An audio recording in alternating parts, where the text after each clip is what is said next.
হবিগঞ্জ শহরের নিউফিল্ড মাঠের পাশে 2001 সালে নির্মাণ করা হয় কিবরিয়া পৌর মিলনায়তন। উদ্বোধনের পর থেকে কয়েক বছর জমজমাট ছিল বিভিন্ন অনুষ্ঠানে, কিন্তু দেখভাল না করায় দিন দিন নষ্ট হতে থাকে মূল্যবান যন্ত্রপাতি। ধীরে ধীরে বন্ধ হয়ে যায় সব সাংস্কৃতিক কর্মকাণ্ড।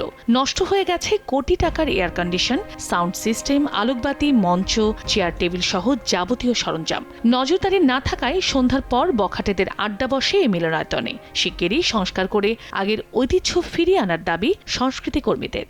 এটা আসলে একমাত্র অবহেলা অযত্নের কারণে আমরা আসলে এটা থেকে বঞ্চিত হচ্ছি। মাদক সেবীদের আড্ডাখানা হয়ে গেছে, জোয়ারিদের আড্ডাখানা হয়ে গেছে।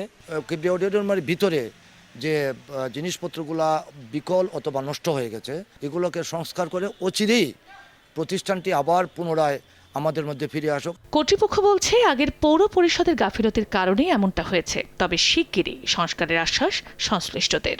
বৃহৎ অর্থায়নের মাধ্যমে পূর্ণভাবে সংস্কার করা না গেলে এটা ব্যবহার উপযোগী হবে না।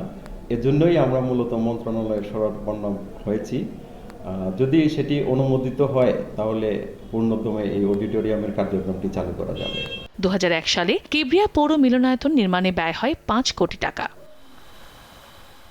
সময় সংবাদ, হবিগঞ্জ।